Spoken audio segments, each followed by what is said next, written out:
Boa noite a todos, sejam muito bem-vindos ao nosso workshop. Estamos aqui aguardando, vamos aguardar aqui um minutinho para as pessoas poderem começar a entrar. Gostaria de pedir para vocês colocarem no chat aí de onde vocês são, se vocês estão me ouvindo. Como é que está chegando a imagem? Gostaria que vocês comentassem aqui no chat. Se o som está chegando bem, de onde vocês estão falando, isso é super bacana aqui. Podem passar para as pessoas também o link do nosso evento. Existe um delayzinho aí.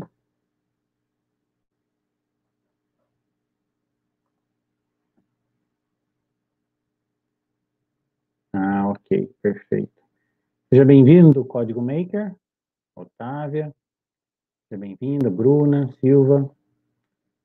Seja bem-vindo, Helder. Jaque Gomes, Jaqueline, tudo bem? Como você está? Damasceno. Sheila, Paula. Dempsey, seja bem-vindo, Tatiana. A gente está iniciando aqui as nossas transmissões. E, olha lá, a Sheila de Goiânia, seja bem-vinda, Sheila. A Carolina do Ceará, eita, nós, terra boa, hein? José Francisco de Porto Velho, Paula de Floripa, Cátia de Salvador, opa, tá diversificado hoje aqui. A Tatiana de São Paulo, capital. Sejam muito bem-vindos, muito bem-vindos. Os nossos palestrantes já chegaram, eles já estão aqui, né? E a gente já vai dar início aqui ao nosso workshop. A princípio, eu queria mais uma vez agradecer a participação de todos, né? Desejo que seja uma ótima noite, né? Um final de noite aí bem agradável para todos. Ó, pessoal de Arraial do Cabo, Curitiba, Paixão de Petrolina, hein? Ô, terra boa, hein? Podem ir entrando aí, a gente vai já chamar aqui os nossos palestrantes. Bruna de Viçosa. Minas Gerais hoje aqui está representado aqui, viu? O Aguinaldo, ele é de Belo Horizonte, mais conhecido como Belzonte, né, Aguinaldo? Belzonte. E aí, quando a gente está conversando com o Aguinaldo, a gente tem que pegar aquele dicionário do mineirês, né? A gente traz o mineirês aqui para conversar com ele, porque senão não dá, né? O duro é você entender quando ele fala o trem. Então, pega aquele trem, então vê aquele trem. Então assim, a gente, né, precisa entender aqui como é que é o trem, mas vai ficar bom. Dempsey, muito obrigado aí. Pessoal, sobre o horário aqui, realmente a nossa proposta foi fazer um final de noite, tá? Sair daquele tumulto que é o dia a dia. Então, a gente tem visto muitos eventos, né? E aí eu conversei com o pessoal e o pessoal até acatou a minha sugestão de fazer nesse horário alternativo aqui, que é um horário teoricamente mais tranquilo, as pessoas já estão indo para uma frequência de descanso, e a nossa conversa, o nosso bate-papo aqui é exatamente esse, né? Para a gente refletir, né, sobre as questões que vão ser colocadas, e o objetivo mesmo é trazer a inovação. Então, os nossos workshops, eles trabalham com o conceito da sociedade da inovação. Sociedade da inovação é um novo conceito que a gente está trazendo. Até então, nós estávamos na sociedade da informação, né, toda conhecida por todos nós aqui. E agora, quem não se inovar, eu acho que já está bem claro que a inovação agora é a regra do momento, né? Então, pessoal de Uberlândia, Cláudio, Goiânia de Goiás, Sergipe, né? Márcia, seja bem-vindo.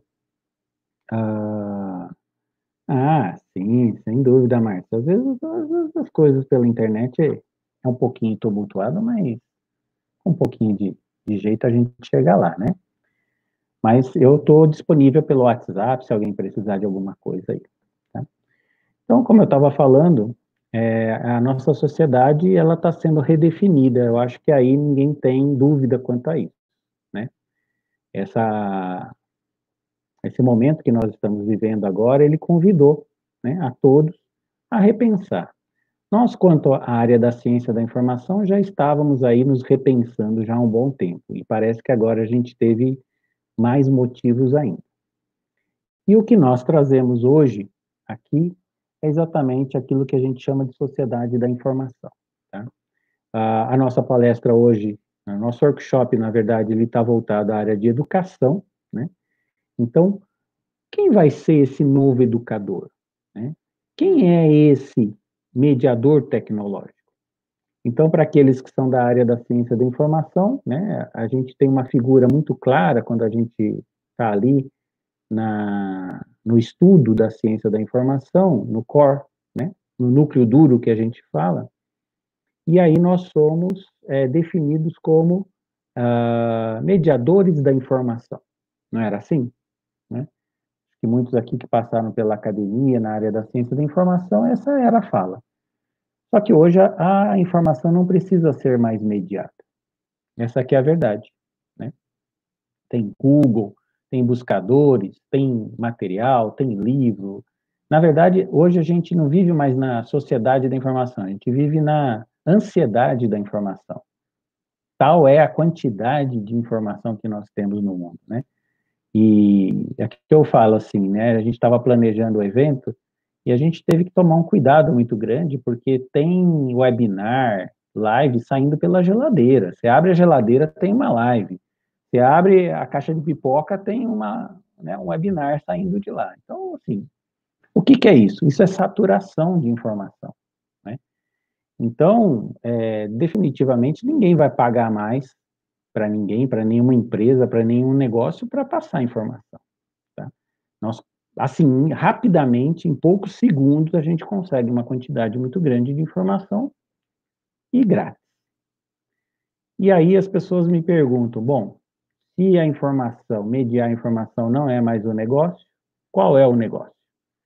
E é exatamente isso que nós vamos demonstrar aqui para vocês. O negócio é o que nós estamos chamando de mediador tecnológico. Quem que é essa figura? Quem é esse cara? Esse é o cara que vai, por exemplo, fazer isso que nós estamos fazendo aqui. O que eu estou fazendo aqui, eu estou demonstrando uma das habilidades do mediador tecnológico, que é utilizar ferramentas tecnológicas para gerar experiência. Então, por exemplo, o pessoal vem aqui comentando sobre o horário. Esse horário dessa apresentação, ele foi pensado para gerar uma experiência agradável na nossa assistência, né? E pelos comentários aqui parece que nós acertamos, né?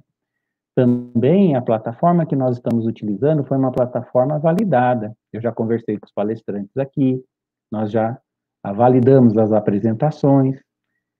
Veja que eu, como mediador tecnológico, estou passando conhecimento para vocês, estou passando mais do que conhecimento, mais do que informação. Eu estou passando experiência. Então, se alguém vai pagar para alguém, vai ser para esse alguém passar experiência, vivência, vivenciar.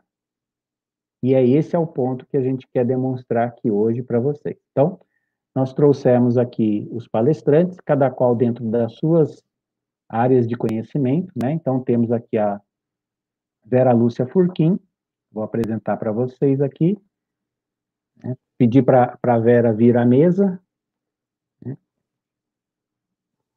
Olá, Vera, me ouve? Sim, estou escutando bem. Olá, tudo bem? Prazer Também vou enorme estar pedir aqui.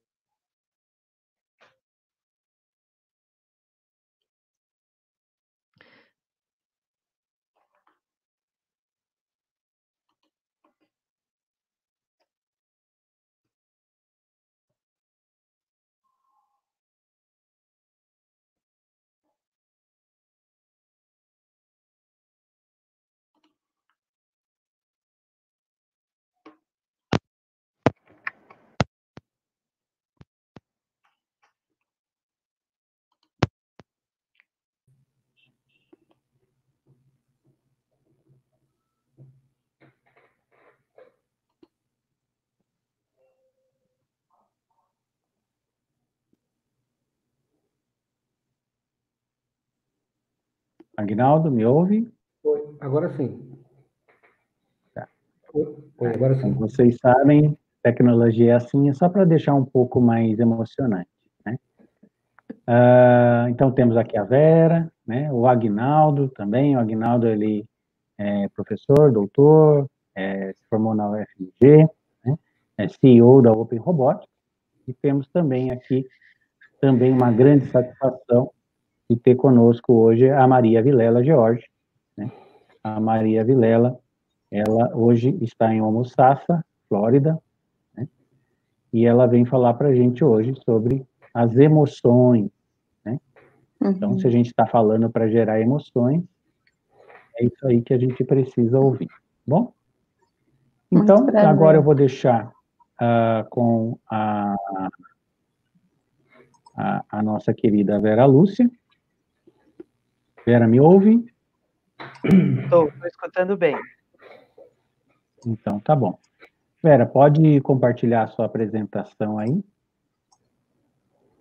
Antes de mais nada, quero agradecer o convite, Alisson. Prazer estar aqui com pessoas tão valiosas na nossa mesa redonda online. Muito prazer. É uma satisfação enorme estar aqui, podendo compartilhar esse belíssimo trabalho que vocês estão fazendo. Deixa eu fazer o compartilhamento. Nós que agradecemos aí a sua posição. Agradecemos a sua generosidade, não só a sua, mas de todos os nossos participantes que estão sendo extremamente generosos em doar o seu tempo a esse projeto aqui. Gratidão a todos. Vocês estão me escutando bem? Sim. Sim, estou te escutando. Agora eu vou compartilhar a sua apresentação agora. Tela. Está ótima a sua apresentação, estamos vendo bem, pode seguir. Posso seguir. Muito obrigada. Então, pessoal, eu trouxe para vocês a respeito do mediador tecnológico, né? Ele tem um novo papel profissional da informação dentro do nosso novo mundo. O nosso novo mundo, ele exigiu que nós tivéssemos uma projeção e uma reflexão em cima de todo um processo de gestão de mudanças. Então, a educação mudou, ela é nova dentro de uma sociedade de inovação. Como o Alisson bem disse, existe um excesso de informações absurdas, então nós estamos carentes, sim, da inovação. O que eu posso inovar através dos meus conhecimentos? Esses conhecimentos serem transformados em atividades, vamos dizer, relacionadas à prática do profissional. Esse profissional de informação, ele pode ser do professor, ele pode ser um docente, ele pode ser um educador. E mais à frente vocês vão perceber essas mudanças. E daí vocês vão verificar que todo o processo será ressignificado para o novo líder da educação. Então, foi uma exigência, né, desse novo normal, para que você possa perceber qual é a figura deste professor em nossa sociedade, onde vamos implementar com a mediação tecnológica. Ele vai fazer parte do contexto deste profissional. E dentro deste contexto, nós podemos perceber o estereótipo de como foi feita a evolução desse profissional. O professor, inicialmente, antes do século XXI, ele era considerado o professor instrutor, onde ele apenas transmitia conhecimentos. Ele simplesmente ele estava sendo o responsável ali na frente como o conhecedor de todo e qualquer conhecimento.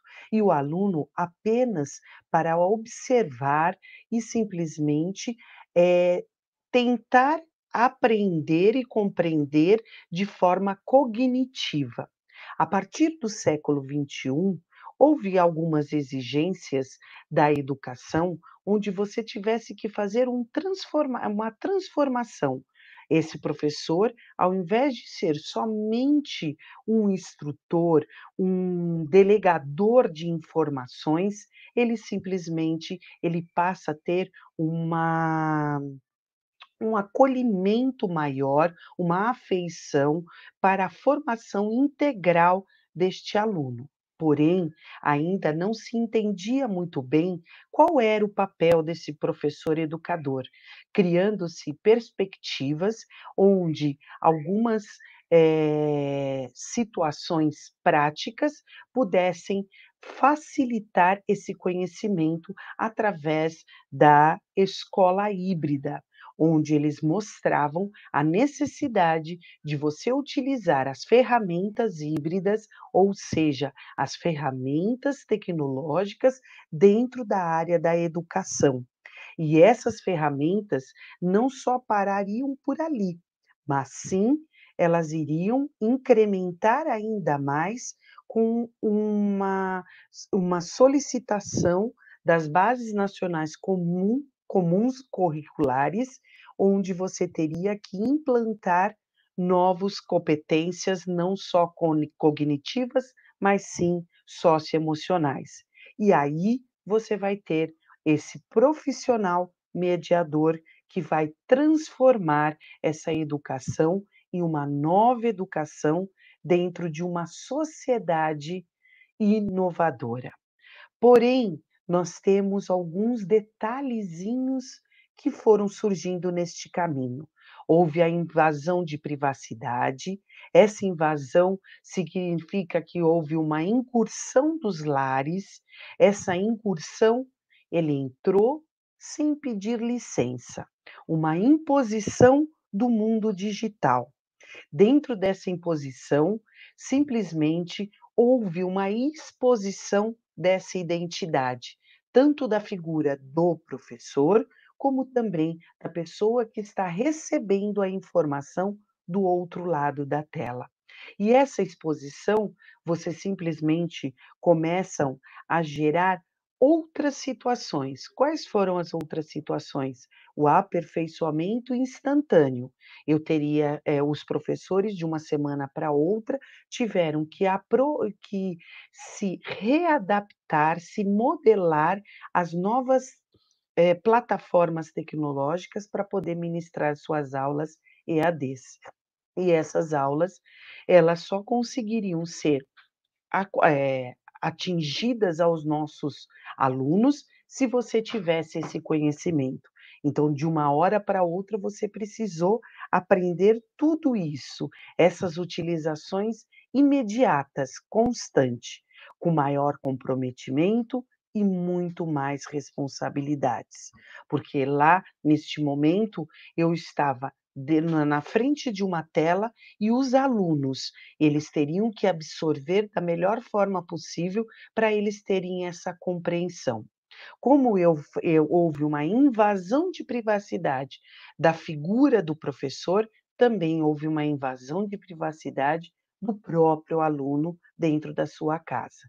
Por isso que alguns alunos têm uma grande dificuldade de abrir câmeras, de falar através do áudio. Por quê? Porque simplesmente eles não têm mais aquele contato físico, ele não consegue mais poder ver os seus amigos que estão do seu lado, seus colegas que estão do seu lado, algum que pode chegar, te dar um toque de quem diz: "Olha, você está exagerando, olha, preste atenção na sala de aula", e o professor perceber que isso vai criando uma situação de muita angústia para todos que estão envolvidos nesse momento.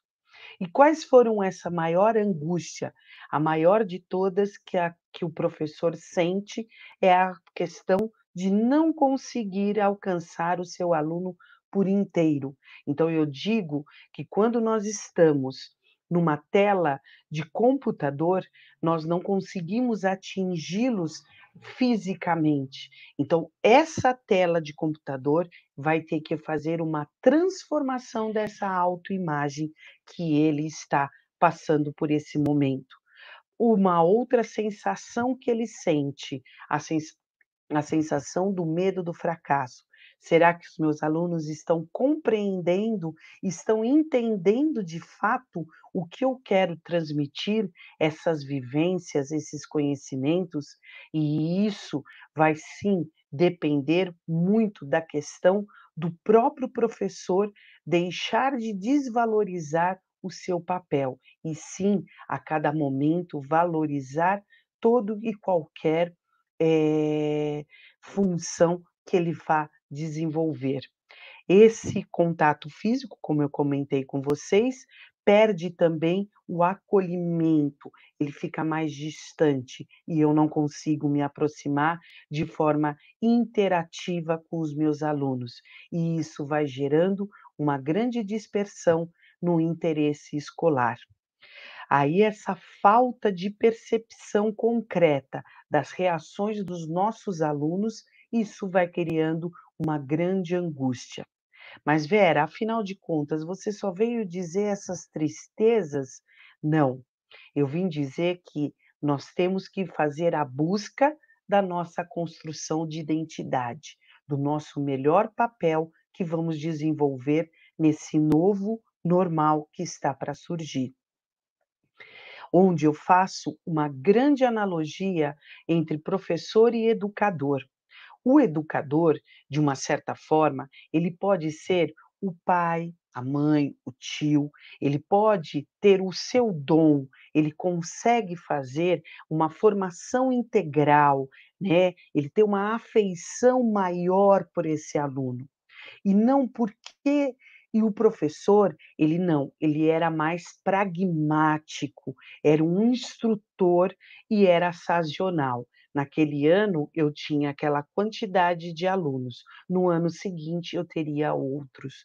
Porém, com a junção do professor e do educador, eu vou fazer uma ressignificação nessa nova imagem que esse professor precisa desenvolver para que ele possa conquistar e, assim, ter o maior interesse pelos nossos alunos, ou melhor, os alunos terem pela nossa realidade da educação, onde ele vai despertar uma comunicação diferenciada, esse acolhimento dele poder perceber que mesmo numa tela de computador eu posso acolher os meus alunos através do meu tom de voz, através do meu olhar, através dos meus gestos que eu estou fazendo perante a vocês. E assim eu vou conseguir engajá-los para que eles possam respeitar e novamente acreditar o quanto é importante e o quanto essa educação vai ser necessária. Lembra-se daquele processo? Vamos aprender a desaprender para reaprender. Isso é muito importante para que a gente possa dar esse significado pontual para essa educação, onde nós vamos dividir em 3 elementos básicos: o corpo, a mente e a razão. Sendo que o corpo, a gente vai estabelecer nossas emoções, a mente, o nosso espírito, e a razão, a intuição desse pessoal. Ou seja, você vai perceber a necessidade da junção digital junto com a questão da humanização, e isso vai se desenvolver de uma maneira tão boa e tão criativa que aí você vai ter uma nova inclusão cultural digital dentro da nossa sociedade. E aí você estabelece todas as competências socioemocionais necessárias para esse mediador.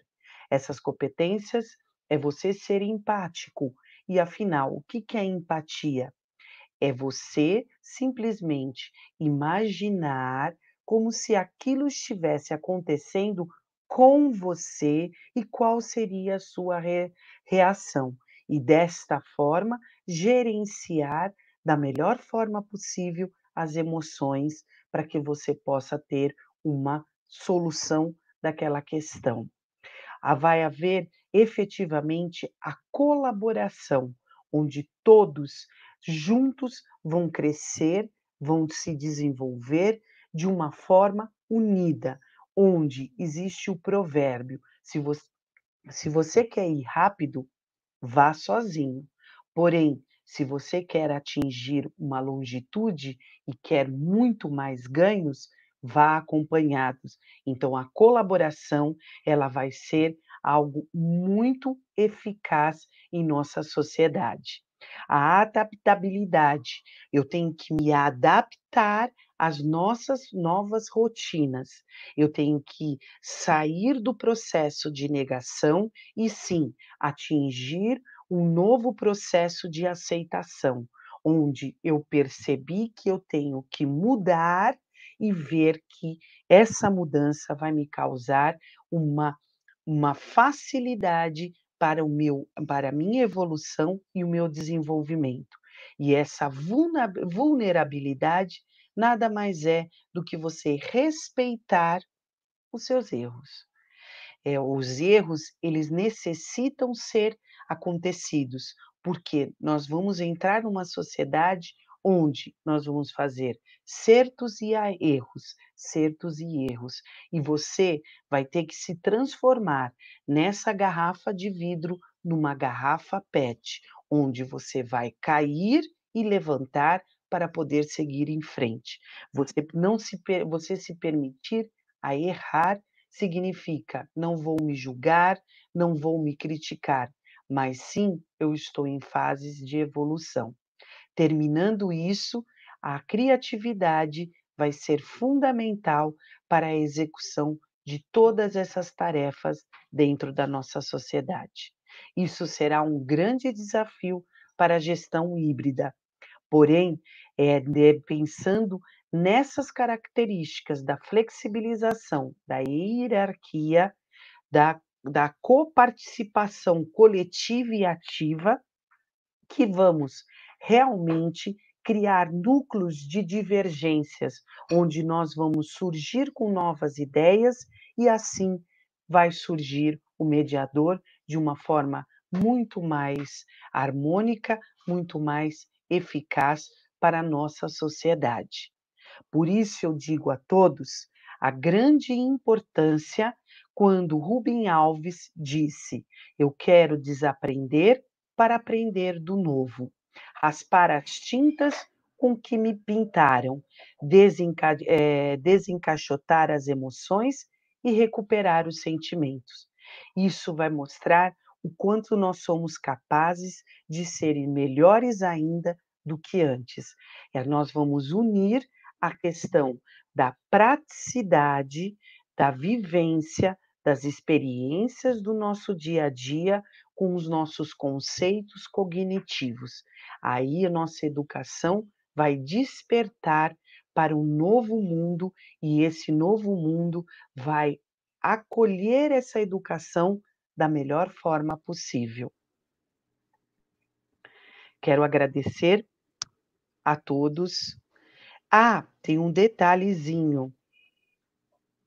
Quero agradecer a todos a participação e tem um detalhe. Eu fiz, viu, Alisson? Eu fiz um teste para você poder avaliar que tipo de comunicador você é. Porque antes nós tínhamos 4 tipos de comunicadores: o visual, o digital, o auditivo e o sinestésico. Muitos dos nossos professores, profissionais de informação, eles têm muitas dessas características. Hoje, o mediador tecnológico, ele vai ter que desenvolver todas essas 4 características do comunicador, para que ele possa atingir com eficácia a questão da sua mediação tecnológica. Perfeito. Vera, primeiro, parabéns pela sua apresentação, parabéns pelo tempo, e nós já somos aí, sabe, estamos fazendo aí uma série de podcasts aí, agradeço, gratidão pela sua preparação, material muito bom, acho que foi perfeito aqui dentro do nosso tempo.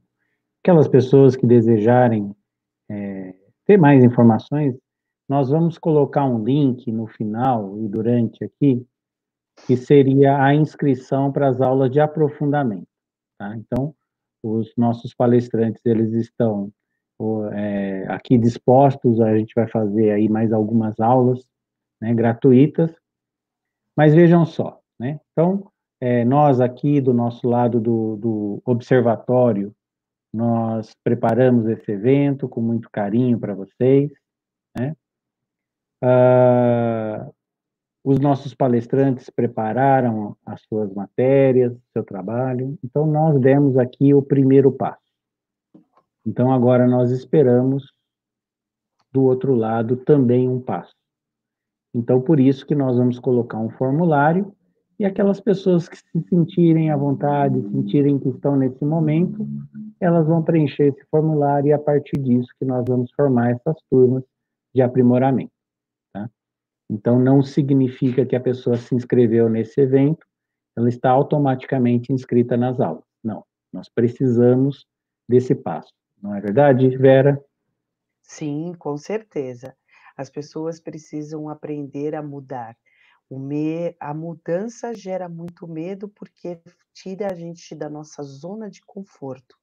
E essa zona de conforto nada é confortável se você não tentar.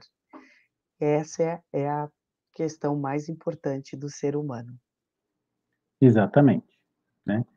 E como nós pudemos perceber aí, parece, eu acho que hoje mais do que nunca falar sobre mudança parece que virou uma regra, né? Então a gente sabe que a mudança veio para chegar, chegou para ficar e vai ficar aqui por um bom tempo. Então, eu acredito que essa característica aí, essas características, na verdade, que a Vera citou, que nós vamos ter que desenvolver, serão habilidades desse mediador tecnológico. E olha que interessante, é como eu falo, a tecnologia levará a humanidade à humanização. Então, parece que isso é um contraditório, mas na verdade não é, né? Então, como nós falamos em outro evento, né, existem atividades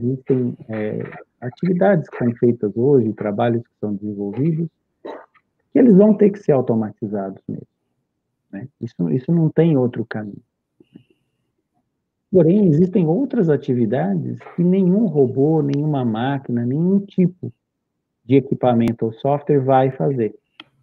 E aí é onde entra o ser humano. Então, como eu costumo dizer, e para dar uma expectativa para as pessoas, qual é o final da história, né? Todo mundo quer saber qual é o final dessa história, né? Desse drama que nós estamos vivenciando. Na minha opinião, e aí eu quero deixar bem claro que essa é a minha opinião, o final dessa história é gente cuidando de gente. Para mim é isso. As máquinas vão fazer o que elas têm que fazer, e aí eu vou olhar para cá, né? Os alimentos estão sendo cultivados pelas máquinas, as coisas estão sendo feitas pelos sistemas, aí eu vou olhar para a Vera e falar, Vera, então vamos conversar, porque agora o que nos restou é cuidar das pessoas, que eu acho que era a nossa atividade inicial, e meio que a gente se perdeu aí nesse caminho, nesse drama aí, né? Então vamos ter que ser especialistas em gente. O que você acha, Vera? Sim, com certeza. A gestão de gente vai ser fundamental para que você tenha uma excelente relação e desenvolvimento profissional. Inclusive, vocês, lembrem-se que muitas vezes, sabe o que que acontece? Muitas pessoas estão com medo da questão da tecnologia, achando que vão roubar os lugares deles. Só que tem um belo provérbio, onde ele diz o seguinte: os peixes grandes não vão comer os peixes pequenos, mas sim os peixes mais rápidos é que vão comer os peixes mais lentos. Ou seja, se a pessoa permanecer no estado de inércia como ela estava anteriormente, infelizmente, ela vai ficando para trás e aí a possibilidade de não conseguir se desenvolver e ser um destaque na sociedade vai ser grande. E nós precisamos um dos outros. Nós, seres humanos, somos interdependentes. Lembrando que essa conexão nova, ela trouxe muito mais a união de todos do que o afastamento. Perfeito. Parabéns, Vera. Muito obrigado. E agora, vamos dar sequência aqui ao nosso workshop com o professor doutor Aguinaldo Martins. Seja bem-vindo, Aguinaldo. Olá, Alisson. Olá a todos. Muito obrigado. Deixa eu trazer aqui o dicionário do mineirês, tá? Já está aqui do lado já. Eu vou providenciar a tradução simultânea. O trem já está todo pronto aqui já. Aí, ó, tá vendo? Começou, pronto. Aguinaldo, muito obrigado. Eu queria comentar só que o Aguinaldo, ele é professor, ele é formado na UFMG, né, Aguinaldo? Fez também o seu doutorado lá, já ajudou alguns alunos aí no doutorado, né? Tem esse trabalho junto aí na UFMG. E ele vem desenvolvendo um trabalho, a gente convidou o Aguinaldo aqui porque ele vem realmente desenvolvendo um trabalho aí super interessante, né? Junto às escolas, né? Junto à tecnologia. E veja, o que eu costumo dizer é o seguinte, a gente que gosta de tecnologia, para a gente um fio é uma maravilha. Mas a gente tem que lembrar que não são todas as pessoas que gostam de tecnologia nesse nível hard, né? No nível nerd. Mas todas as pessoas têm que ter acesso à tecnologia. E mais do que isso, nós, aqui no Brasil, nós temos que nos apoderar da tecnologia. E é isso que o Aguinaldo faz. Então, Aguinaldo, com a palavra, você. Ok, obrigado, Alisson, obrigado a todos. Bom, eu queria, para começar, já pegar um gancho aqui numa palavra da professora Vera. Primeiramente, logo no início da fala dela, né, quando ela fala sobre esse excesso de informação, né, e dentro da ciência da informação, isso é um tema muito recorrente, né? A gente falar sobre essa enxurrada de informação que a gente recebe, sem querer, né, assim, discutir aqui o que seja informação, né, enfim, a gente já sabe que isso dá pano para manga, né, mas essa informação enquanto uma coisa, né, que a gente está submetido a ela aí o tempo todo, eu acho que talvez um dos nossos grandes erros nesses anos todos, e eu estou dizendo isso de uma forma muito confortável, assim, porque eu estou nessa área desde 1985, né? Então, praticamente, comecei junto quando, né, os computadores pessoais chegaram aqui para gente no Brasil. Então, né, acabei vivenciando aí várias etapas dessa informação, né, desde da cultura do hardware até o que a gente tem hoje, né, como o Alisson comentou aí, a cultura da inovação, né? Mas esse excesso, eu acho que foi, vou colocar como um erro, não sei se é a palavra correta, né? A gente entregou muito a questão tecnológica, a questão da gestão da informação para os profissionais da computação, né, e da engenharia de uma maneira geral, né? E dentro da computação, que eu também, né, minha formação na graduação é computação, não se discute excesso de informação. Isso é um termo desconhecido de qualquer profissional da computação, não se sabe o que é isso, né? O que o profissional da computação deseja é julgar o máximo de trem, né, para você escolher, né? E você vai lá e escolhe o trem que você quiser, né? Então, veja, isso gera o que a gente já percebe nas pessoas em relação à sua angústia, né, a sua ansiedade frente a essa enxurrada né, esse excesso de informação que a gente recebe. Então, eu acho assim, um primeiro desafio para esse profissional da informação, e aí eu estou colocando o professor, né, o bibliotecário, não só aquele profissional da informação por formação, né, vamos dizer assim, mas de todos nós, né, ou seja, essa gestão da informação, esse domínio sobre a informação, de uma maneira geral, que no passado foi entregue aos bibliotecários, né? Infelizmente, né? Eu sou uma pessoa que gosta muito do livro impresso, mas a gente sabe que a garotada que está aí não se amarra muito nisso mais, né? Eles preferem os vídeos, né? E por aí vai. Não vamos começar a fazer juízo aqui em relação a isso, mas é um fato, né? Eu tenho um adolescente e duas crianças em casa, sei que é muito complicado, né? Essa disputa do vídeo entre o vídeo e o livro, né? É complicado. Mas, enfim, o que é mais engraçado, né? Que às vezes a gente fica falando desse novo profissional século XXI, mas nós estamos indo aí para um quarto de século, né? Nós estamos mais ou menos atrasados em relação a esse pensar o século XXI, né? Já era o negócio andando, não era para a gente estar discutindo aqui como é que vai ser, né? Daqui a pouco a gente já chega na metade aí e a gente ainda está pensando o que vai ser a educação, né, no século XXI, já está passando o tempo, né? Nós já estamos assim, a bola já está rolando, a gente precisa começar a marcar gol, né? Então, veja bem, eu acho que essa crise, né, que a gente está vivendo, talvez uma classe que está sendo mais afetada são os professores, né? Uma das instituições, se não a que está sofrendo maior impacto, uma das que estão sofrendo maior impacto é a escola. Né? A escola, de repente, se viu no meio de um redemoinho, né? Sem saber o que fazer. A diretora está 24 horas ligada, né? O professor dorme 4, 5 horas, né? Durante a noite, porque precisa preparar a aula, enfim. A gente acabou entrando, né, num processo que a gente não esperava por ele. Na verdade, né, isso também gera oportunidade, né? É o meio de uma guerra que muitas das coisas que a gente tem hoje foi criada a partir de situações de calamidade, né? Então, veja, também a gente escuta falar sobre um novo normal, né? Mas a escola não estava vindo muito bem das pernas aí em relação à educação, né? Aos aspectos educacionais, né? O que a gente via era a evasão escolar, né? Principalmente nas escolas públicas. A gente percebe em termos de formação, pessoas que vão para a faculdade não sabem fazer operações básicas, não sabem fazer análise de textos de coisas básicas lá do Fundamental 1.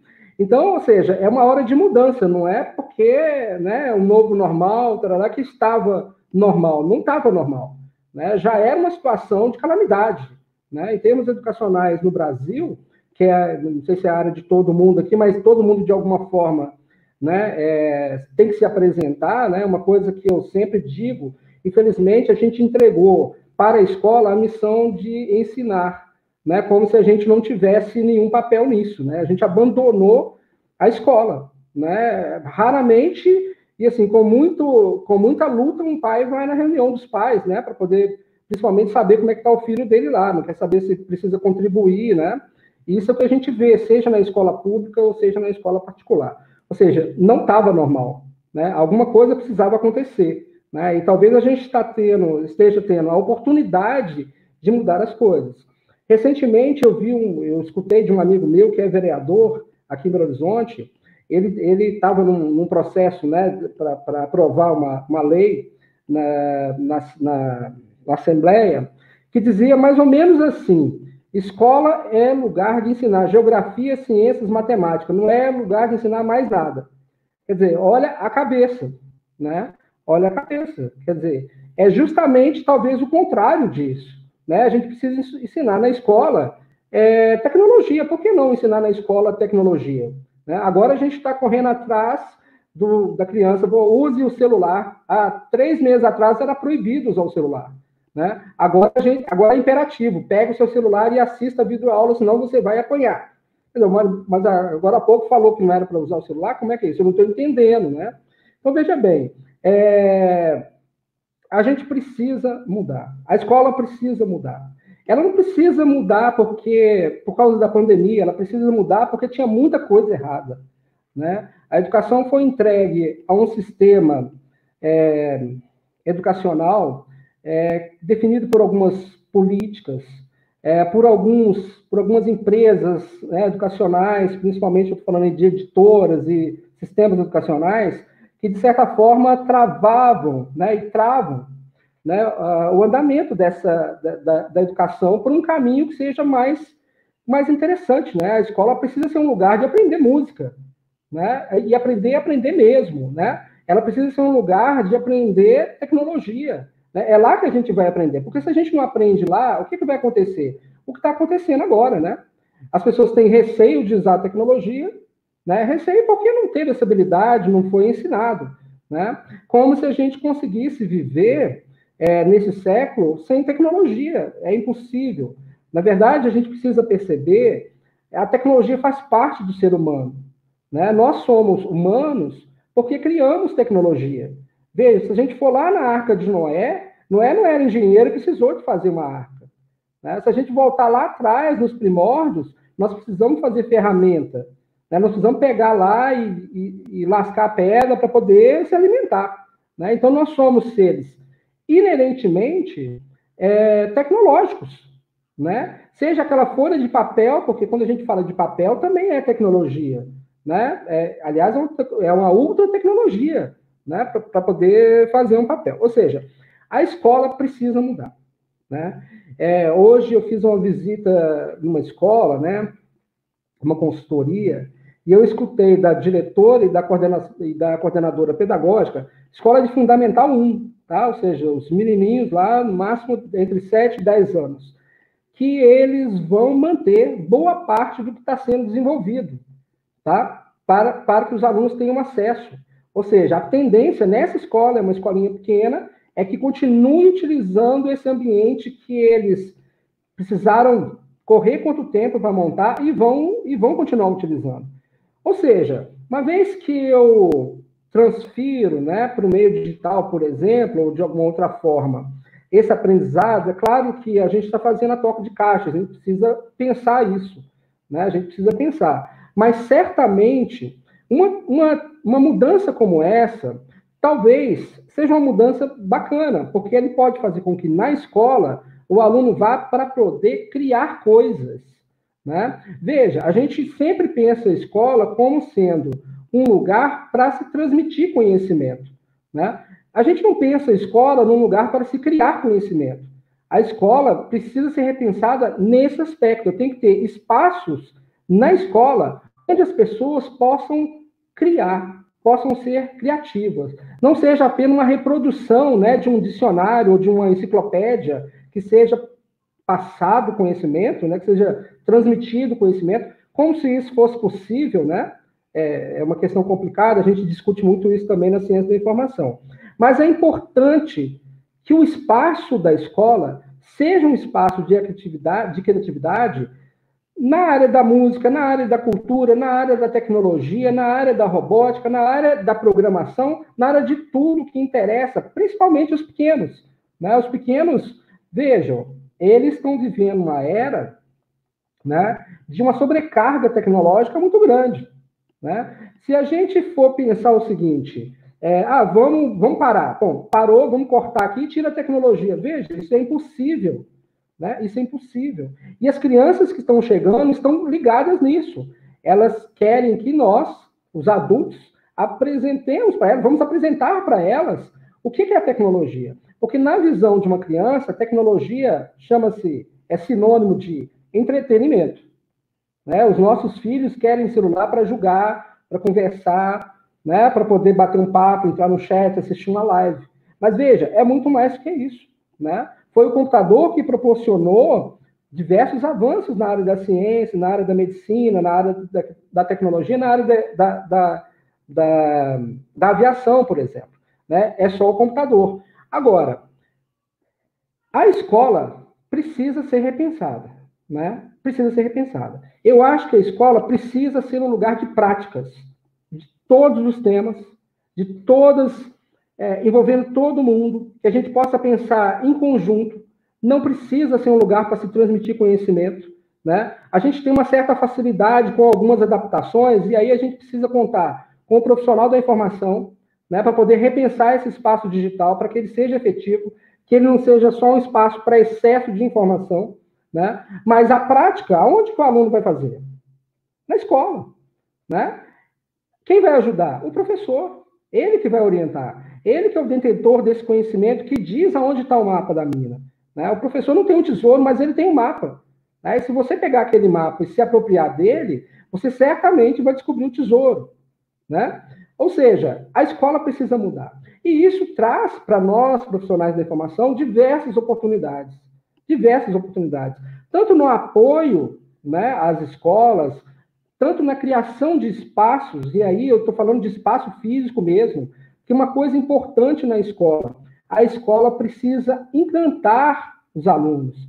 Veja, as escolas deixaram de ser lugares que encantam as crianças. Elas não querem saber da escola. Né? É um espaço chato, o horário mais legal é a hora do recreio, né? Então, e são 15 minutos, né? Essa coisa, principalmente nos países que estão mais no topo aí da educação, estão invertendo isso, né? Por que eu tenho que ficar 4 horas sentado e 15 minutos brincando com os meus amigos? A gente trocando ideias sobre algum assunto. A gente precisa pensar isso, né? A gente precisa repensar isso. E, então, assim, vejo uma série de oportunidades, vejo que o que existiu, né? A gente, às vezes, olha com muito saudosismo para os anos 80, para a educação, né, anterior aos anos 80, mas veja só, a educação no passado, ela fazia uma coisa com as pessoas, que inclusive acontece até hoje. Veja, ela colocava a pessoa dentro de caixas, né? Eu vou dar um exemplo rapidinho aqui, eu acho que o meu tempo já está terminando também. Veja bem, eu tenho um amigo que ele foi expulso da escola quando a gente estava no 7º ano do ensino fundamental. No 7º ano ele foi expulso. Ele não conseguia aprender nada. Não conseguia aprender nada. E ele realmente não aprendia, ele só gostava de desenhar. Ele ficava desenhando o tempo todo. Exílio. Desenhava, revestia em quadrinhos, ilustrava, fazia tudo. A escola, a diretora chegou para ele e falou assim, ó, esse lugar aqui não é para você. Hoje, ele chama-se Helder. Ele é escultor da Marvel e mora no Canadá. Essas esculturas dos bonecos da Marvel, é ele quem cria. Ele é palestrante internacional. Ele só tem o 7º ano. Porque a escola não entendeu que na escola é lugar de aprender a desenhar. Né? Aprender realmente para se tornar um profissional, para poder ir para o mercado e ganhar dinheiro com desenho. Né? Parece tão simples, né? Ou seja, a escola, né, não se adaptou ao pequeno gênio Helder, né, que hoje é uma pessoa muito bem sucedida. Convido a todos que queiram, né? Nós hoje, né, temos uma empresa, veja bem, hoje, depois de 20 anos sendo professor universitário, hoje eu trabalho com o ensino fundamental 1 e 2, né? Descobri que se a gente quer, né, fazer alguma mudança, propor alguma mudança, a gente precisa fazer isso com as crianças. Então, assim, eu sou uma pessoa muito, depois de quase 9 anos de empresa, sou muito estimulado, né, a criar ambientes favoráveis à educação. Quero, né, de antemão aqui, já chamar todos que têm esse interesse para mudar a escola, de repente a escola onde trabalham, para se tornar um profissional que pode levar esse conhecimento para as escolas. Já digo para vocês, nas nossas andanças, diretores e alguns professores também não sabem o que fazer para poder conquistar o aluno. Uma das coisas que a gente pode fazer é... Um ótimo momento, né? Vamos mudar a escola, é uma oportunidade, né? É um ótimo momento. A gente vê momento. que agora é um ótimo momento, a gente está numa situação assim, que de um lado a gente tem toda a situação caótica, mas isso, por assim dizer, destravou, né, essa parte do game, né, que uma molecada fala, né, deu aquela destravada passando para o próximo nível, né? Exato. E você tinha alguns exemplos aí que você estava até me mostrando aí de alguns espaços, você vai compartilhar com a gente? Eu vou compartilhar aqui. Aí eu queria que você explicasse um pouco como é que vocês fazem isso na prática nas escolas. Olá, Maria Helena, tudo bem? Seja bem-vinda. E aí a gente tem aqui algumas perguntinhas aqui também, Ok. que eu vou puxar aqui do nosso chat.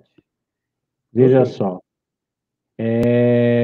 A pandemia forçou de vez sairmos da zona de conforto. É isso mesmo, né? Como dizia em casa, minha mãe falava assim, se não vai com amor, vai com a dor. Então, eu acho que não foi com amor. Exatamente. Né? Assim que você tiver o material aí para compartilhar, você me avisa, Guilherme. Já tenho aqui, já tenho, deixa eu habilitar aqui. Screenshot. A Gislina, ela comenta que percebo cada vez mais as pessoas se movem por reações e não como prevenções. Está aparecendo aqui? Eu vou puxar aqui agora. Pronto, já está aparecendo. Ok? Ok? Vocês estão vendo esse senhor aí na tela, né? Ele faleceu há poucos anos. Esse senhor é o Papert, um pesquisador do MIT. Ele dizia, vejam bem o que eu vou falar, nos anos 60, que o computador era coisa de criança. Né? E ele sempre trabalhou para que computadores fossem coisa de criança.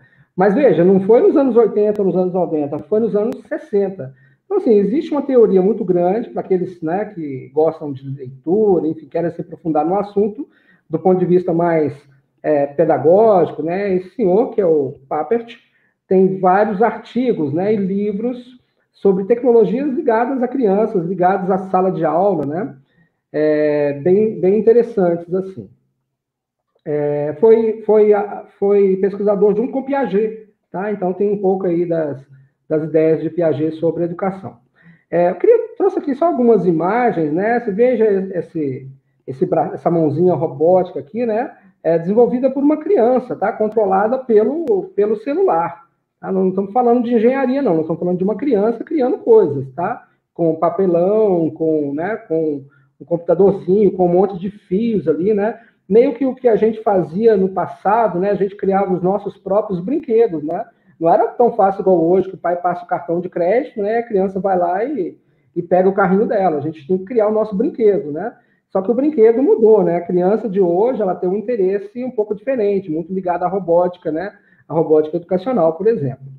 Aqui uma outra foto, é uma foto da biblioteca de Toronto, tá? É uma feira maker que acontece mensalmente dentro de uma biblioteca, onde as crianças podem exibir projetos, mas, veja, é um espaço muito grande, mas é um espaço de uma biblioteca, tá? Aqui os livros, né? Lá no fundo a gente vê o balcão lá de empréstimo. Até tem livro, né? Até tem livro, exatamente. O livro está lá no cantinho ali, tá? É uma biblioteca, né?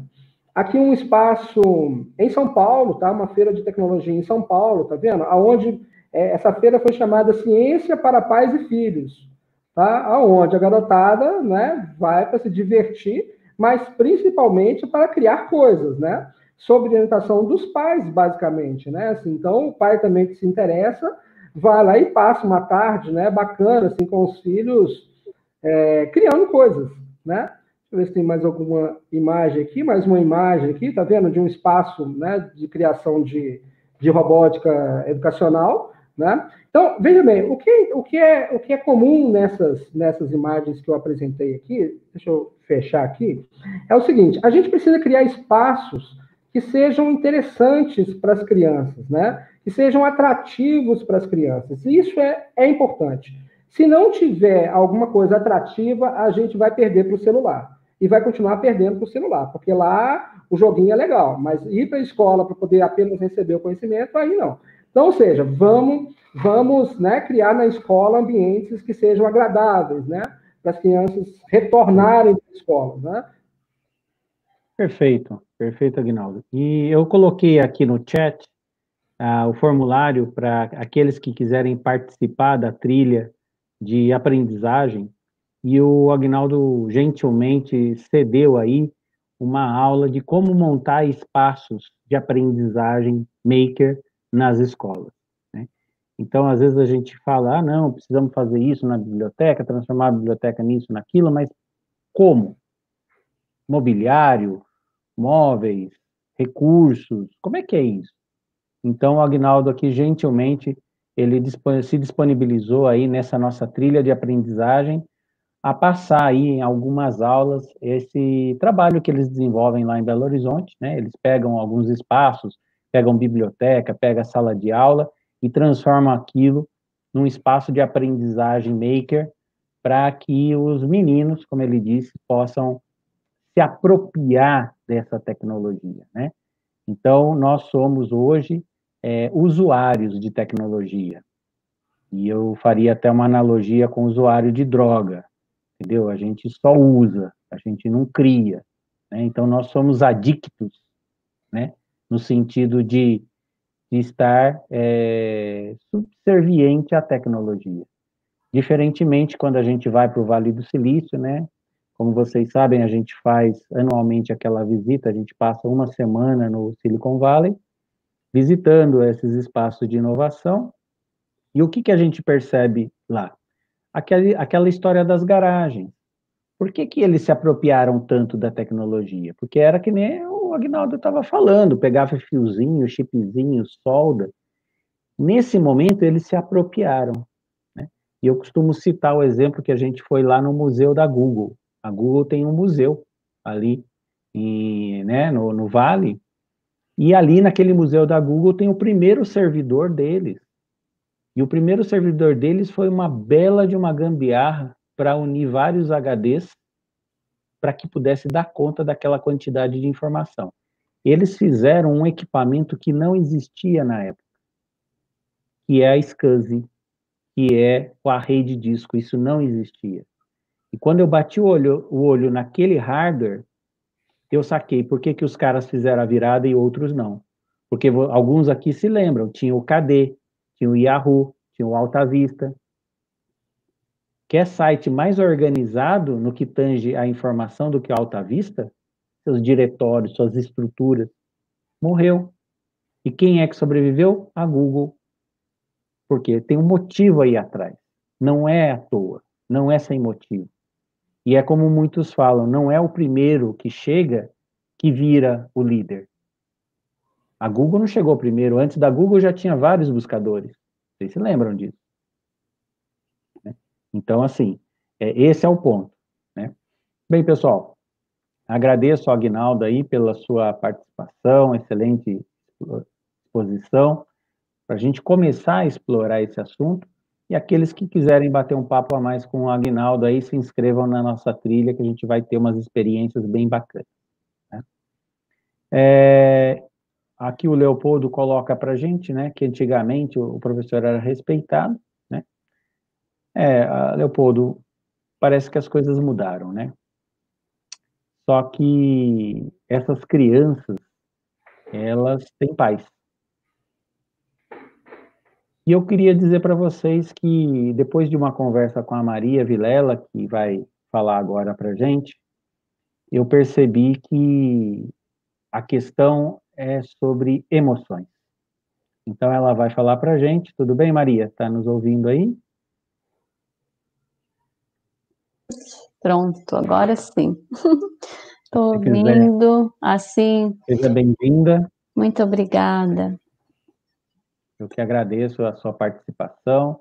Maria, ela mora em Homosassa, na Flórida, né? Faz mestrado.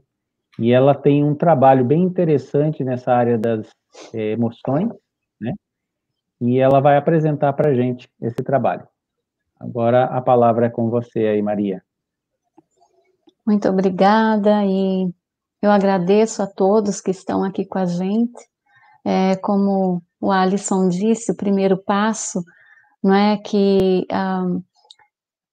quando a gente se predispõe no meio de tanta informação, de tanta, como vocês disseram, né, tanta live todo dia tem, então hoje está ao alcance do dedo, do dedão, né, se você tiver no celular, do dedão, você não precisa nem mover os outros dedos, né, os jovens, eles são rápidos no dedão, né, e então é muito bom a gente ter pessoas que estão aí ouvindo o que nós temos para dizer. Bem, então eu vou compartilhar aqui a lição.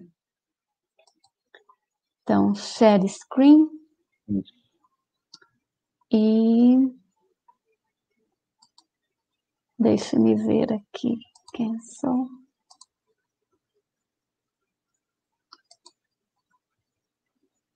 Ok.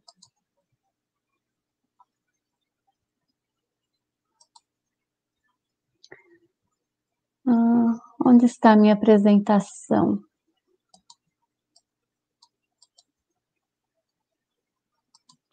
Aqui a Márcia coloca para a gente que não é só para as crianças, realmente, né?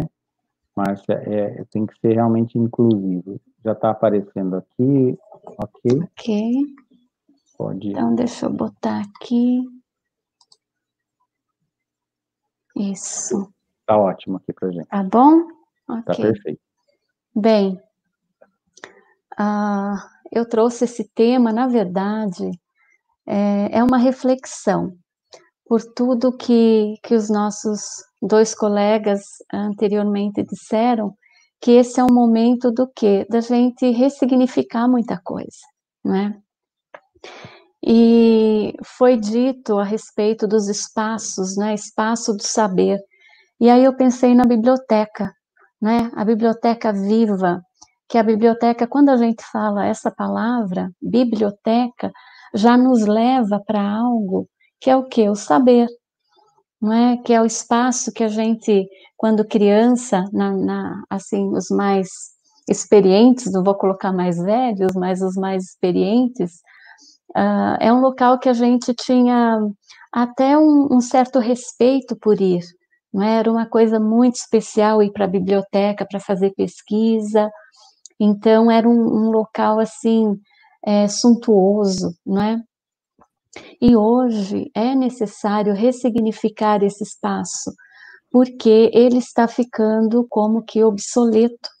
E é uma pena, porque lá é o espaço do saber, já está na nossa mente, né? Então já está pronto, já está dentro de nós, que lá é o local onde a pessoa vai em busca do saber, né? Mas o que está acontecendo com esse local? Nós estamos na era da informação, né? Nós estamos na era da agilidade da informação, a gente esquece de respirar, né? Até o tempo que nós ficamos ligados na tela do computador, o bebê já nasce movendo o dedinho, as fotos, né, para lá e para cá. Então, hoje, o que aconteceu com esses espaços, né, com as bibliotecas? Chegou a tecnologia da informação e em muitos locais, principalmente no nosso país e em outros países também que têm a mesma realidade que nós, no Brasil, não conseguiu acompanhar. Por quê? O dinheiro, ele é revertido para várias coisas e, às vezes, a tecnologia de ponta acaba não chegando, né, nesses locais. Então, o que começou a acontecer? A biblioteca, ela começou a perder esse papel de depositário do conhecimento, ou seja, é um esforço tremendo para manter ainda a ideia de que esse é o local do saber, não é? E quais são as novas tendências agora? São as metodologias ativas, que assim, as pessoas que trabalham diretamente dentro do ambiente da educação, sabe, se não houver movimento, se não houver brincadeira, se não houver interesse despertado nas crianças, o aprendizado não acontece, simplesmente. Pode existir memorização, não é? Mas depois de algum tempo aquilo se perdeu. Por quê? Hoje não dá para ser, como o Alisson disse, como era há 20 anos atrás, não cabe mais, não cabe, não é? Então, qual é a urgência? A urgência é o quê? Da interação, da integração do processo de ensino e aprendizagem. São dois momentos. O ensinar e o aprender ainda parece que está meio dividido, não é? Se a gente for fazer uma analogia, é como, por exemplo, nas grandes áreas, né, do ensino que nós temos. Vou pegar a minha área, por exemplo, psicologia. Psicologia é o guarda-chuva, e embaixo tem várias áreas da psicologia. Então, até esses dias, conversando com uma amiga, psicóloga também, e eu disse a ela que, quando eu cheguei na universidade como docente, foi a primeira pergunta que me fizeram na sala dos professores. Qual que é a sua linha? Qual que é a sua linha na psicologia? Né? Então, o que que acontece? Tudo ainda é muito dividido por áreas, sub-áreas, micro-áreas, não é? Quem sabe um dia nós iremos, igual nós estamos fazendo aqui hoje, né? Nós estamos unindo saberes para a gente ter um todo muito melhor, né? Então, o que que é necessário? Uma mudança de cultura e de paradigma. No que? Não só nas que a gente está falando aqui de bibliotecas, né? Do local onde é a casa do saber, isso é uma metáfora que eu criei, a casa do saber, né? Então, mudança de paradigma para o local em si, a biblioteca, para a comunidade, como o Alisson disse, os usuários. Quem são? É a comunidade, são os professores, são os bibliotecários, são os funcionários desse local. Então, nós, enquanto pessoas, precisamos sim mudar a nossa cabeça. O que que nós precisamos fazer?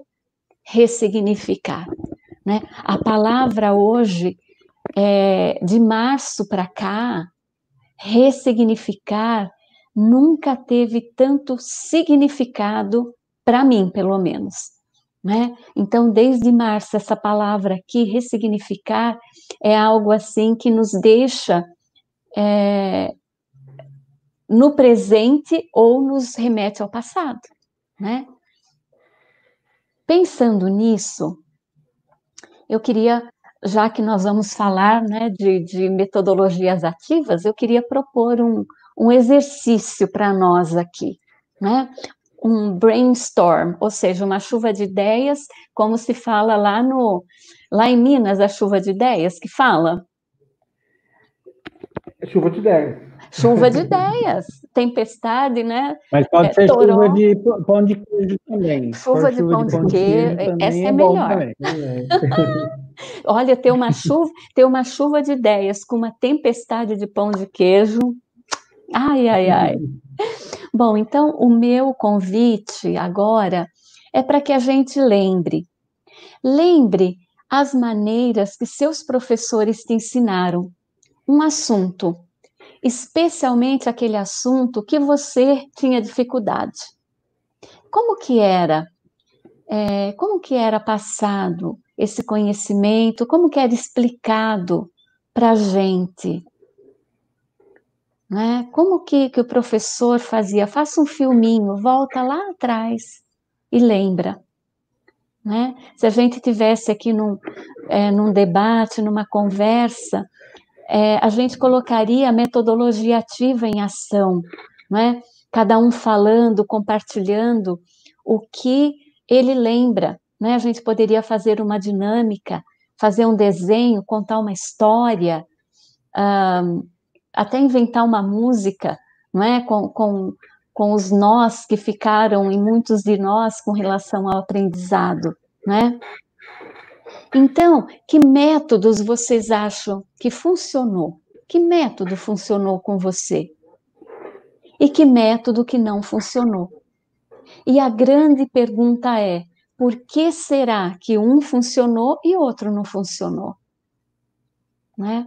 Então, esse é um convite, é só uma reflexão para a gente fazer, porque muitos de nós somos professores o tempo todo, não precisa estar numa sala de aula nem na frente do computador, né? Nós vivemos e aprendemos todos os dias. Então, aqui eu trouxe essa pirâmide só para a gente lembrar mais um pouquinho, né? Falando do método ativo de aprender, que quando a gente coloca a mão na massa, a gente tem muito maior retenção, né? Quando a gente faz, quando a gente participa. Então, esse é o convite do novo, novo. Precisa ser ativo realmente. Então, agora, esse é o filhinho de um grande amigo nosso, Luiz Lintz, né? O professor Luiz Lintz, ele é uma pessoa muito querida, e esse é o Henrique, né? Então, agora é a hora e a vez das metodologias ativas. E o que se compõe basicamente? Eu trouxe apenas três pontos aqui, né? Atividades práticas, ou seja, se colocar não só a cabeça, o cérebro, mas colocar os 5 sentidos naquele momento. Por exemplo, teve uma época que eu fui fazer um trabalho numa escola infantil e a gente fazia o que com as crianças para elas aprenderem medidas? A gente fazia pão, né?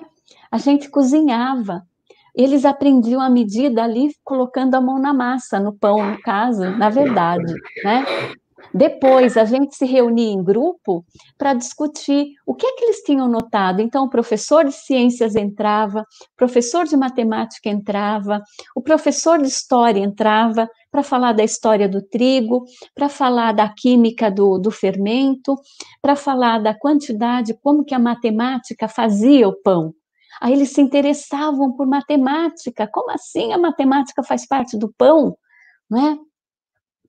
E o estudo de caso é uma coisa muito importante na metodologia ativa também, que é a parte da pesquisa, que é lá, né, na biblioteca, naquele local do saber, que é onde essa pesquisa ela pode acontecer, porque muitas pessoas podem ir lá, podem se conviver juntas para o quê? Elevar o conhecimento ao nível comum, ao nível de todos. Comum, que eu quero dizer, ao nível da comunidade.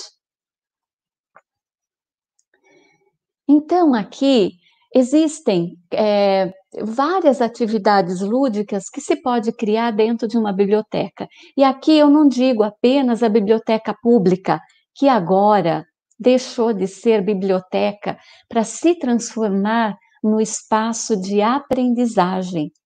Quando a gente pensa em biblioteca, né, aqui, por isso que aqui nos meus slides tem esses menininhos aqui, ó, tem pincel, ou seja, não é mais a biblioteca só de livro, a biblioteca tem de tudo agora, né? Tem campeonato de jogos, tem teatro, tem música, tem aulas, né? Aulas de computação, tem aulas de línguas, é um espaço de aprendizagem.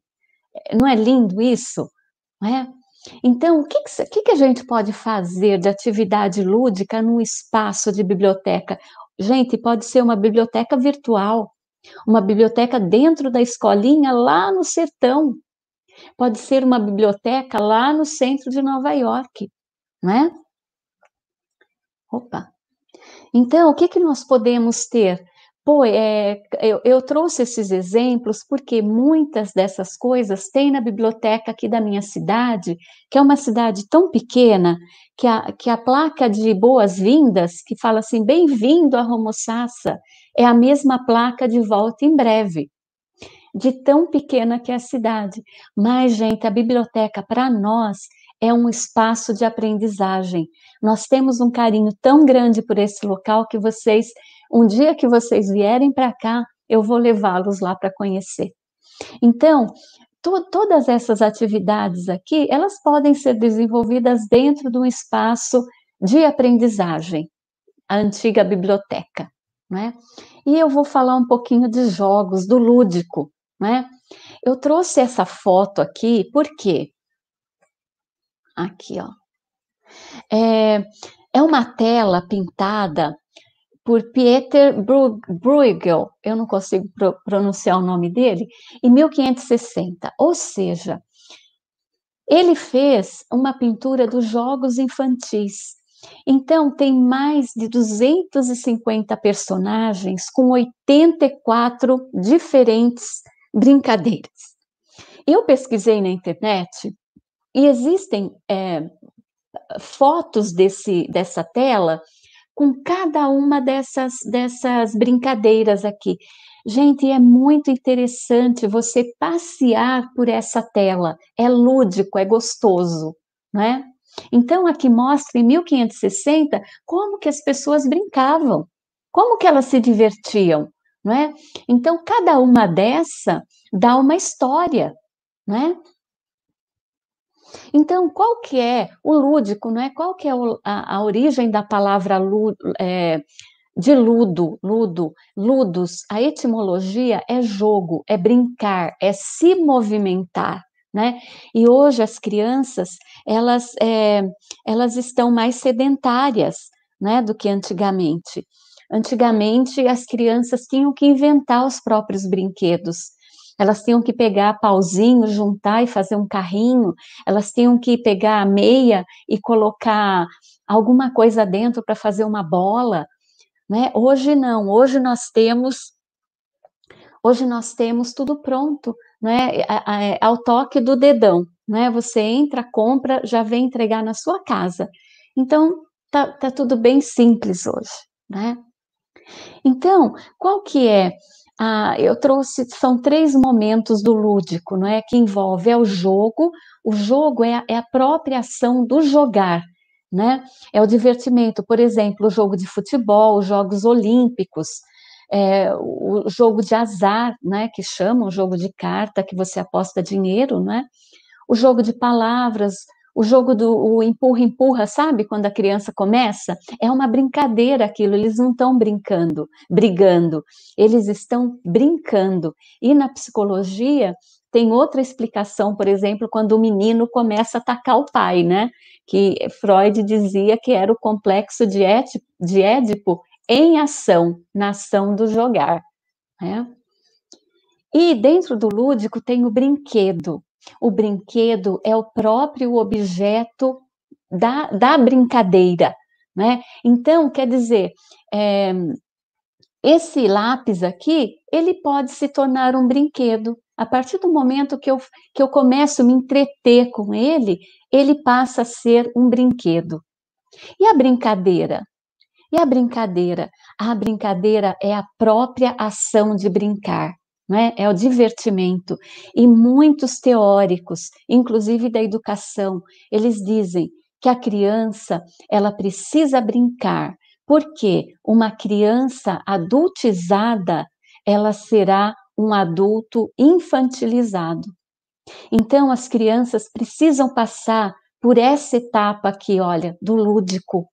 O lúdico compõe a nossa personalidade. Né? De um ser humano, de um adulto melhor, a gente precisa deixar que as crianças brinquem, que elas se divirtam. Né? Então, agora, o desenvolvimento emocional e os jogos. Eu falo da psicologia, da ludoterapia, porque é minha área. Então, dentro da psicologia, nós temos uma área que se chama ludoterapia, que é a terapia pelo brincar. Para analisar uma criança, para trabalhar psicologicamente com uma criança, a gente precisa do brincar, não é? Opa! Então, por quê?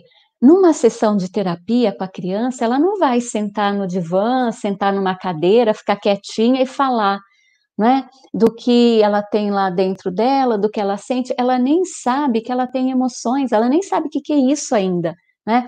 Então, através do brincar, ela vai, de uma forma segura, poder expressar o que ela sente, o que ela pensa, o porquê que às vezes ela fica com tanta raiva, por que ela não dorme à noite, ela vai começar a compreender através do brincar, né? Ela vai poder também expressar os medos que ela tem, frustração, raiva. Logicamente, ela nem sabe que esses nomes aqui existem, né? Mas através de quando ela pega um carrinho e bate no outro, quando ela pega um boneco e ela puxa o braço, ou seja, ela expressa e o terapeuta, o psicólogo, ele começa a interpretar para a criança o que está acontecendo. E aí o que acontece? Ela tem entendimento, né? Também o brincar, né, na ludoterapia, ele vai estimular a socialização da criança, ela vai poder conviver melhor com os outros, a atenção, a coordenação, a memória e muitos outros pontos que dentro do brincar na ludoterapia, a criança pode ser auxiliada, né? E também dentro da ludo, a criança ela vai viver normas e papéis sociais, ou seja, ela vai desenvolver a autoconfiança dela, o respeito pelo outro, ela vai aprender as normas sociais, não é? Que muitas vezes, dentro de casa, os pais dão o melhor, sempre os pais vão dar o melhor, nunca vão dar o pior deles para a criança, né? Porém, muitas vezes, alguns pontos é preciso um auxílio de profissional, né? Para que aquela criança tenha um desenvolvimento mais tranquilo, mais leve.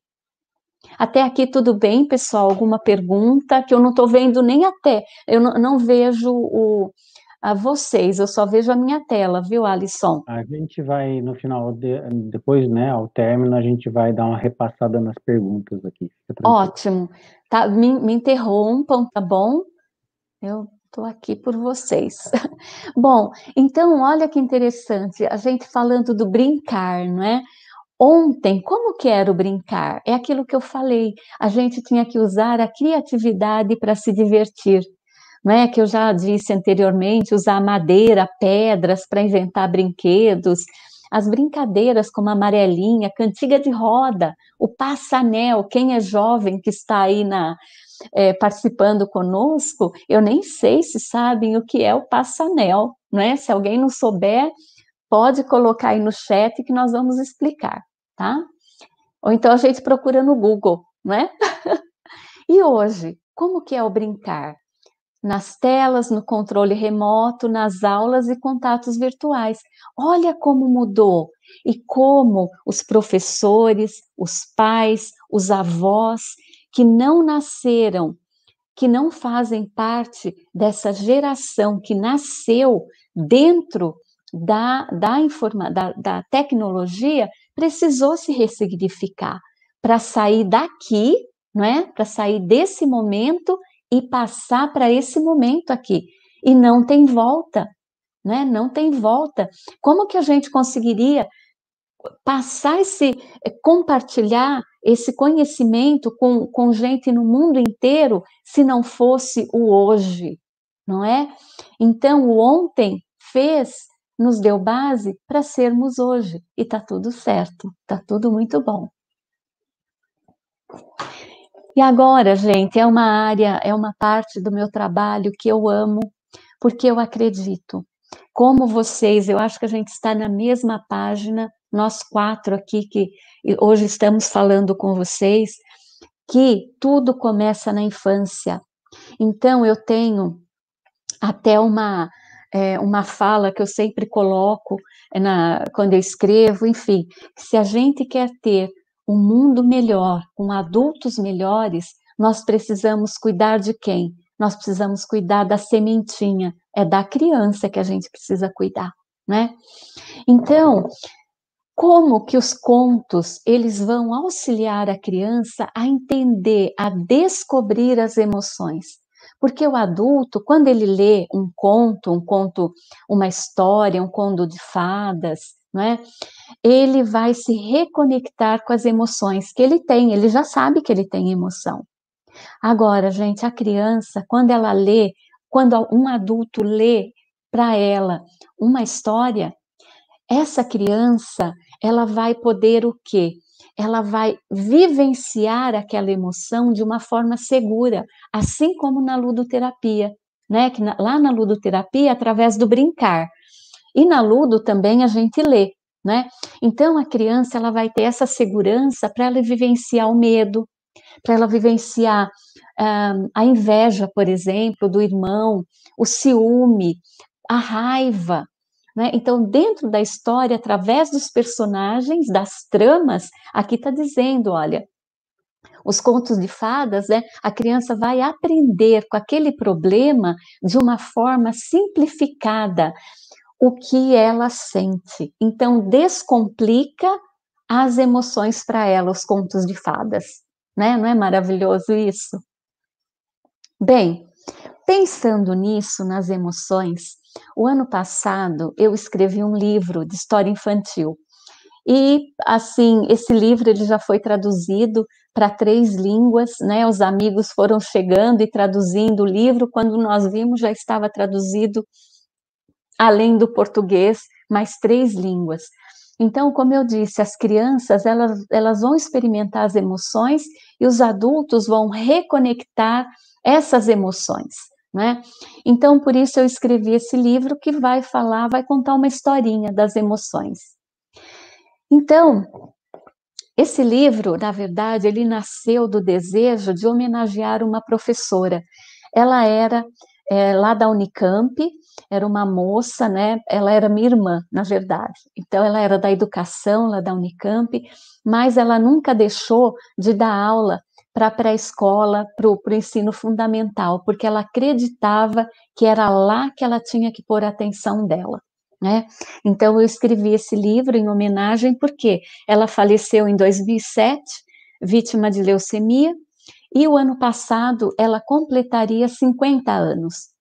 E a Luciane tem até uma escola em Campinas com o nome dela, uma escola de educação infantil, lá no bairro Campo Belo, perto do aeroporto de Campinas. E a Luciane, ela usava os contos para quê? Para ela trazer os alunos juntos. Porque na sala dela tinham crianças de 7, 8 anos e tinha criança de 10, 11. Então, para que elas maiores não se sentissem excluídas, ela usava o conto para ensinar as crianças a botar as letrinhas juntas e formarem o nome delas, né? Então, foi um livro assim feito com muito amor mesmo. Então, eu vou dar um resuminho desse livro para vocês, bem rápido, tá? Então, a história começa assim. Num vilarejo distante havia muita magia. A magia acontecia quando diferentes fitas se encontravam e faziam aquele lugar ser um lugar encantador. Então, esse é o vilarejo das fitas. Entre todas as fitas, a de cetim era a que mais brilhava e também a mais curiosa. Ela queria entender seus sentimentos, descobrir sua missão e ajudar as outras fitas a fazerem diferentes laços. Mas lá também havia uma fita conhecida por todos como a fita dos nós. É essa aqui, ó. Essa fita, ela nunca saía de casa. E o pessoal lá dizia que ela tinha feito um mal muito grande para aquele vilarejo. E isso, gente, intrigava a fitinha de cetim. Lembra que ela era curiosa? O que teria acontecido com aquela fita? Por que será que ela não saía de casa? Bom, a fita dos nós, a fita de cetim conseguiu entrar dentro da casa da fita dos nós, tá vendo? E ninguém nem passava na frente da casa dessa fita, porque todo mundo tinha medo dela. Então, a fita dos nós, ela conta para a fita de cetim que lá no vilarejo que não tinha energia elétrica, à noite ela via muitos vagalumes chegando e os vagalumes iluminavam, estão vendo lá dentro das casinhas? Eles iluminavam a casa e a vida das pessoas. Bom, essa fita dos nós arquiteta um plano e ela parte para a ação. Sabe por quê? Ela queria ter aquela luz na vida dela também. Bem, depois então que a fita de cetim escutou todas as histórias da fita dos nós, ela chegou a uma conclusão. Por que é que aquela fita ela tinha tanto nó? Sabe por quê? Eram sentimentos e emoções que viraram nós cegos e ela não conseguia desfazer. Bem, gente, mas essa história continua, viu?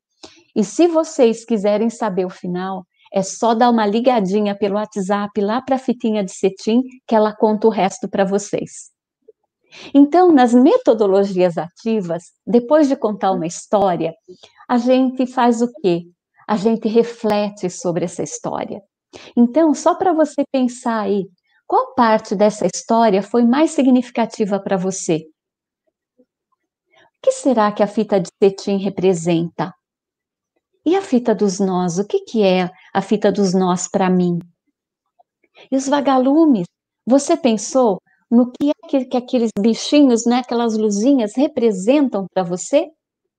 Então, esse é o modelo de se trabalhar com história com a criança. Sempre fazer pergunta, sem dar resposta. Né? O método que Sócrates usava para ensinar. Né? E também, depois do livro, eu criei o jogo, que é o Lumen Kids. O Lumen Kids, ele é um jogo da memória, que é para quê? Para as crianças descobrirem as emoções. não é? Porque ela ainda não sabe o que é emoção, o que é a manifestação da emoção. Então, eu criei esse jogo baseado na teoria do Eric Berne, que é a análise transacional, e ele aborda 5 emoções básicas do ser humano, que são essas aqui. E dentro das 5 emoções, tem a maneira com a qual as pessoas se manifestam. Então, aqui para o afeto, eu tenho as cartinhas rosas, que é a manifestação do afeto, do medo, as cartinhas verdes e assim por diante, não é? Tá? Então, o jogo, ele tem as 5 emoções e ele tem as manifestações. E tem também as perguntas. Ou seja, esse jogo, ele é um jogo interativo, ele não é um jogo competitivo.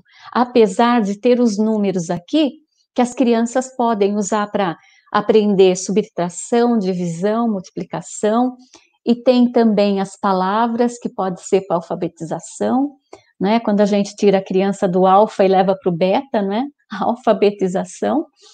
E assim, quando tem o número 5, a criança vai contar uma historinha. Quando foi que ela sentiu um momento de alegria, né? E quando tem o número 2, ela vai falar uma frase. E quando sai a pergunta, ela vai responder uma pergunta. Então, é um jogo bem interativo para as crianças. Então, isso é dentro de uma metodologia ativa que o professor, a mãe, a babá, qualquer pessoa pode trabalhar com a criança e desenvolver dela o que? A inteligência emocional, né? Ela vai vivenciar, ela vai contar uma história de quando ela se sentiu ansioso. Mas peraí, o que é ansioso? Então aí a gente vai explicar para ela como que a gente fica quando a gente fica ansioso, tá? Então, agora, eu queria convidar, já que nós estamos falando em metodologias ativas, né? Eu gostaria de convidá-los a jogar comigo agora. Eu preparei aqui uma partezinha simples do jogo, né? Então, eu convido vocês agora a pensar. Pense num problema que tem te incomodado muito. Um comportamento, um pensamento, uma forma de agir, né? Pensar, agir ou sentir. Então, pense. Eu vou te dar um tempinho. Vocês podem colocar aí no chat se vocês já pensaram no assunto, se eu posso seguir. Você me avisa, Alisson, por favor? Claro.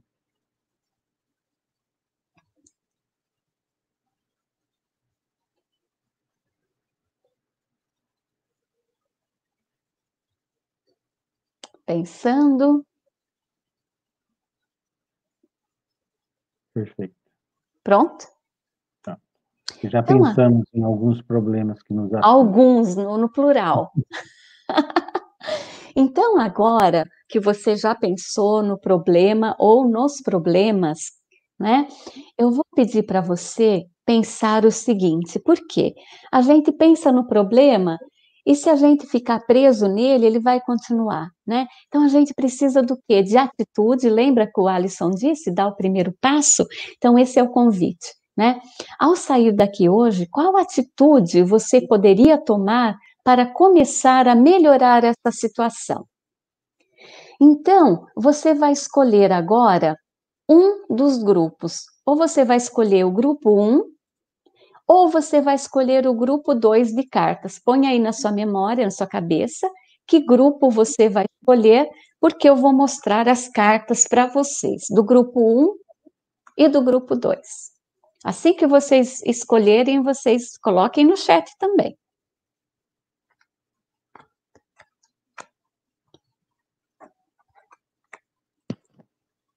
Quando eu puder. Pode ir. Agora eu vou parar de compartilhar. Alisson. Eu vou tirar aqui, né? Isso, por favor. Ó, já está com você já. Ah, é? Pronto.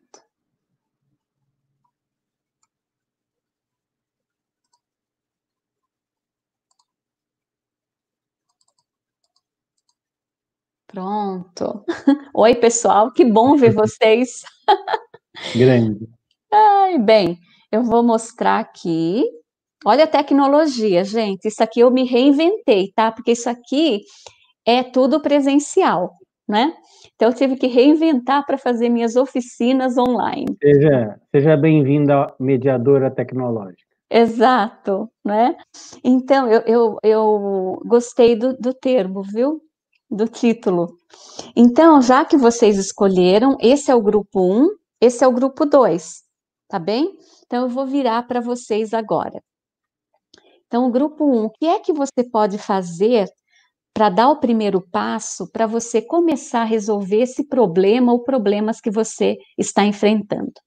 Vamos lá. Grupo 1.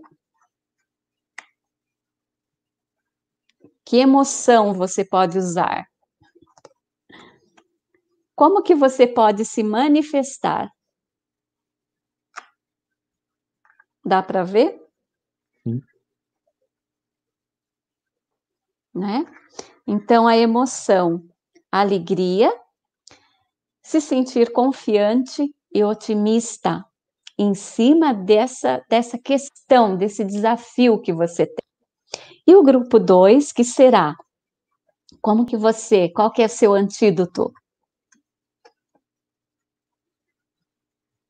Fitinha, ó. A fitinha curiosa, né? E olha, se sentir mais esperançoso ou esperançosa e se sentir mais também curioso, curiosa, né? Quem sabe você consiga, usando as emoções, resolver ou ultrapassar esse desafio que tem te acometido, né? Tudo bem até aqui? Perfeito. Ok, eu vou continuar sharing. Então, quanto tempo? Eu já passei, né? Mais 1 minuto, 2 minutinhos aí para a gente fechar. Tá bom. Rapidinho, então. Assim que você compartilhar, já... Tá. Pronto. Pronto. Então, pronto. Então, aqui a gente acabou de fazer uma simulação da metodologia ativa, né? E teve uma vez, que perguntaram para o Michelangelo como foi que ele conseguiu fazer o Davi. Gente, é uma perfeição, o olhar dele, né? Essa estátua é assim uma coisa de gênio realmente, né? Michelangelo, como é que você conseguiu fazer uma obra dessa? Esse olhar, como que você conseguiu? E num único bloco de quase 4,5 metros de altura, sabe o que ele respondeu? Ah, foi muito fácil. Eu fiquei observando aquele bloco por muito tempo, eu fiquei contemplando o bloco. Quando eu vi o Davi, eu simplesmente peguei meu martelo, peguei meu cinzel, tirei tudo que não era Davi. E assim eu resolvi. Ou seja, o que o Michelangelo fez? Ele pensou fora da caixa, né? Então ele saiu fora da mesmice, da zona de conforto e ele criou a obra, né?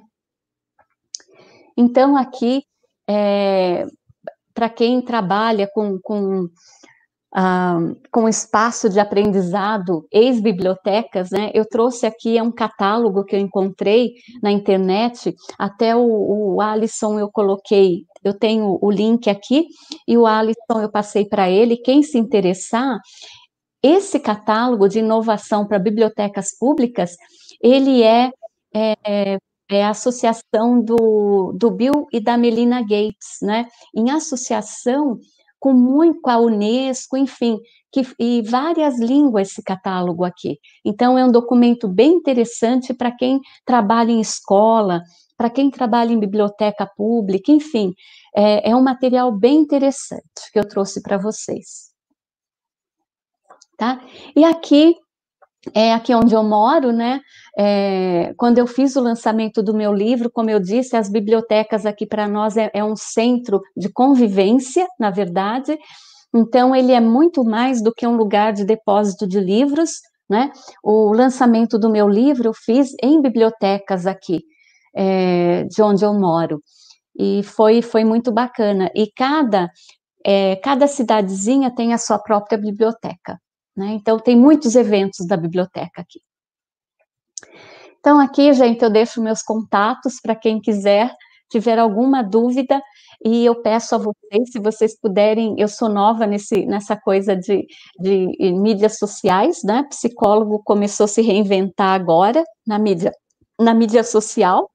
Então, se vocês puderem entrar lá no Instagram, no Método Lumen, lá tem uma série de coisas a respeito do meu trabalho. Aqui está meu e-mail, meu WhatsApp, e eu estou à disposição para ajudá-los em qualquer questão que vocês tenham, e com esse projeto do Método Lumen, que eu fiz especialmente para as escolas, e ele é composto do livro O Laço que Virou Abraço, o caderno de atividades para crianças de 5 a 7, de 8 a 10, e o jogo, não é? O jogo que a gente brincou aqui agora, e também uma peça de teatro, que ela pode ser feita em sala de aula, com a família participando, com a comunidade participando, para que a escola seja um organismo e não uma parte apenas. Gratidão, e adorei estar aqui falando com vocês. Muito obrigada. Nós que agradecemos muito, perfeito, maravilhoso, na verdade. A gente tem visto aqui os comentários no chat, né? Parabéns mesmo, Maria, por esse trabalho, né? Obrigada. Parabéns, Aguinaldo, pela explanação, né? A gente tem aqui várias perguntas, depois a gente vai respondendo, agora a hora já está avançada, né? Já passamos até um pouco. Uhum. Eu só queria compartilhar aqui, eu não vou perder a oportunidade, já que a Vera citou, esse nosso colega aqui, acho que dá para vocês verem aí. Eu queria finalizar com esse texto de Rubem Alves. Né, Vera? Rubem Alves é de Campinas também, né? Sim. E ele fala: há escolas que são gaiolas e há escolas que são asas. Escolas que são gaiolas existem para que os pássaros desaprendam a arte do voo. Pássaros engaiolados são pássaros sob controle. Engaiolados, o seu dono pode levá-los para onde quiser. Pássaros engaiolados sempre têm um dono. Deixaram. Então, Rubem Alves, ele dizia que ele detestava as escolas. Ele detestava as escolas, né? Você leu esse livro, né, Vera? Ele falou que escola dava urtiga nele, era que nem ortiga. Ele fala, né, dessas escolas realmente que esqueceram o seu papel. E nós estamos aqui com a missão de restaurar esse papel. E eu acho que nós, profissionais da informação, eu acho que nós, professores, nós, da comunidade, né? Todos nós somos professores, todos nós somos educadores e todos nós somos alunos. Né? Então, quero agradecer a todas as pessoas que nos acompanharam até esse momento, bravamente, né? Já são 11h20 da noite. E convido vocês a se inscreverem para as nossas aulas de aprimoramento. Quem quiser, né, continuar com essa nossa conversa, aqui estão todos convidados, mas é necessário que você dê o seu passo também.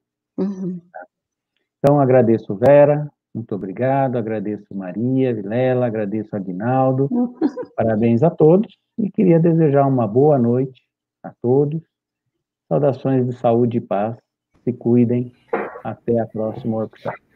Até. Obrigado Gratidão. a todos. Tchau, tchau. Até logo.